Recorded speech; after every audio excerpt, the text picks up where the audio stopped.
today from the Kaipara district on the North Island of New Zealand, and we're out at the Mangawhai Estuary on the eastern shores of the North Island here in the Kaipara district, and we're with to see what we can capture as far as bird photography is concerned. And I've got the Canon R5 Mark II with the 200 to 800 millimeter RF zoom lens f9, and Mangawhai has one of the most endangered birds on earth, and that is the fairy tern. The last census was only 40 left, and they have programs here in Auckland and on the North Shore to try and get those numbers back up. So we'll see if we're lucky enough to capture a fairy tern here in the Mangawhai Estuary. And for those who don't know me, welcome back. My name is Dion, and I'm just so passionate about photography. It's all about chasing that perfect light, capturing a moment in time to cherish and share forever. First birds I managed to capture for today were the bar-tailed godwits. They have a record migratory flight each year in September, up to 13,000 kilometers non-stop from Alaska to New Zealand. Really tricky to photograph, but well worth if you can capture them.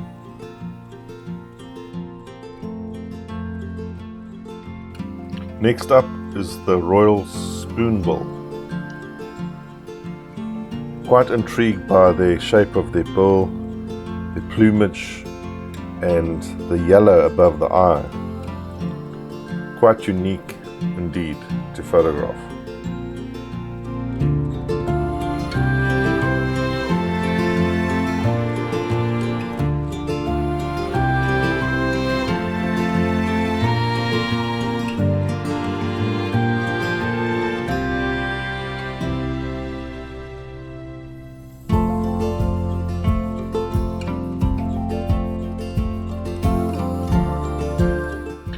And then finally, I was really lucky to capture this fairy tern.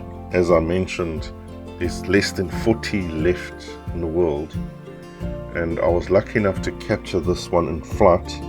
Not the best images, but really grateful that I managed to photograph this amazing little fairy tern.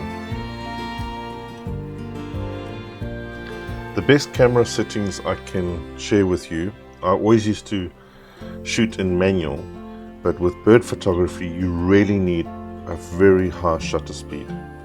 And the best way to do this is using aperture priority. And what you do is you dial in your ISO to a maximum of 2,500, and with the software available these days, it's very manageable.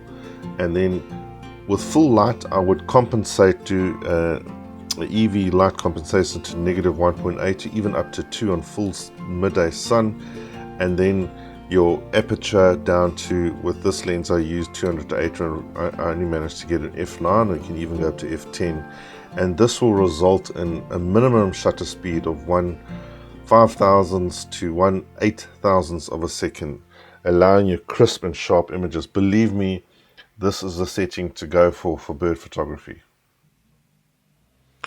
As always, I'm going to include a free Adobe Lightroom Classic editing tutorial coming right up now. Right, this is the image we're going to be editing today that was taken in the Mangawhai Estuary on the North Island of New Zealand of a royal spoonbill.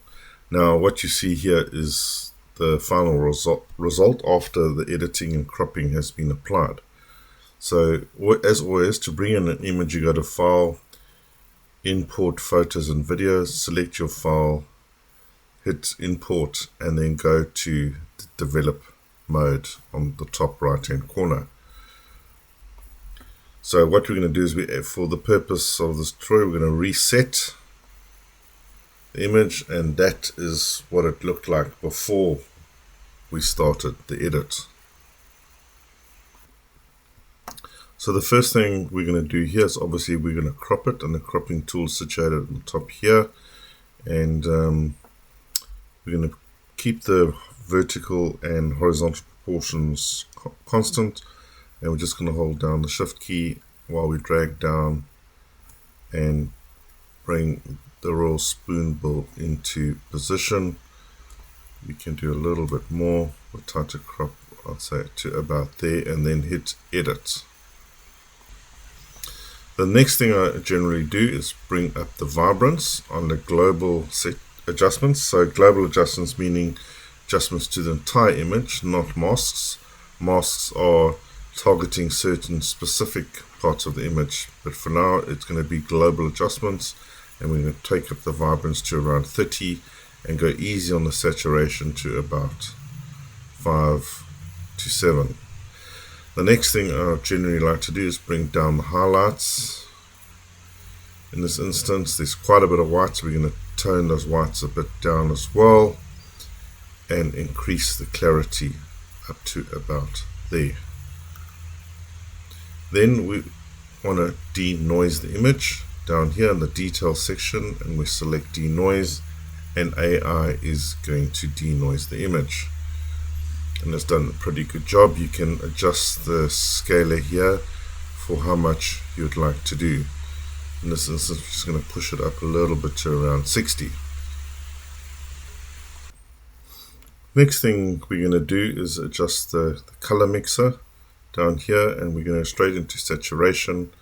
We're going to lift whatever reds there are, whatever oranges there are, and yellows. There's not much green. It'll go a little bit up, agua, and blue. Now luminance makes colors either brighter or darker, so whatever reds there are, we like to lift them up a bit as well. Let's look at the oranges, lifts the sand at the back. I'd actually like to keep that a bit darker. We look at the yellow on the breast, or just on the lower part of the neck of the spoonbill, and we want to actually keep that a bit darker. And then let's just look at the blue. We can possibly just tone that water highlights a bit down. Alright, now we're going to target specific parts of the image, and to achieve that we use masks. This is this round little circle up here, and you hit masks. And for now we're going to select the background. The background for me is a bit too bright, and AI has done a great job. It selected the background highlighted in red, and whatever you see in red now is what we're going to be able to adjust. And the first thing I like to do here is, so it's the first mask, mask number 1. We want to bring down the overall exposure, a bit of the highlights as well, and possibly desaturate a bit, just to keep that overall focus on the spoonbill. The next thing I like to do, it appears that there may be a dusk spot here next to the face or the eye of the spoonbill. So what we're going to do here is we're going to go to the eraser tool up here, and Adobe Lightroom has now got a new dust mask, a dust spot removal, and AI's we just highlight it like that, and there we go, the dust spot has been removed.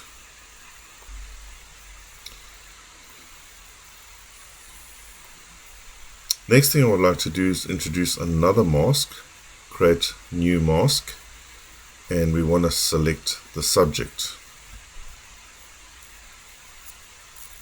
So AI has selected the subject, the spoonbill, and what we want to do here is reduce those highlights. Now we can see a lot more details on the feathers. Plus we just tone down a bit of the whites as well, and lift the shadows in the legs and around the beak, around those blacks, and possibly just lift the blacks to the whiter side. We could also give it a little bit more of saturation and a little bit more of warmth. Then going down to the effects, we want to give it a bit more of clarity and an overall increase a little bit of texture like that. So we want to really go up now. If you want to look at before and after masks, you can just see this little icon at top eye here. If you hold that down, that's before the masks have been applied, and after. Before and after. Another touch tip I can give here is the eye. We want to maybe brighten up that eye a bit. So we're going to zoom in. And now that we've zoomed in, we're actually going to create a little radial gradient just around the eye, like that. And what we want to do here is increase that temperature a bit, the highlights, the overall exposure of the eye, a little bit of saturation, and then give it some clarity, a little bit of texture, and some sharpness, like that. Right, let's zoom out. To get out of the mask, you just hit edit, these three little bars up here, and that's made quite a bit of a difference and really improves the overall image. Next thing I like to do is give it an outer vignette, just to darken the outer edges, just to keep that focus really on the subject, like that. And that basically is it for this tutorial on editing birds, in this case a royal spoonbill, and I hope you enjoyed it and you found it useful. If you did, please give me a thumbs up, and I'll see you soon in the next one.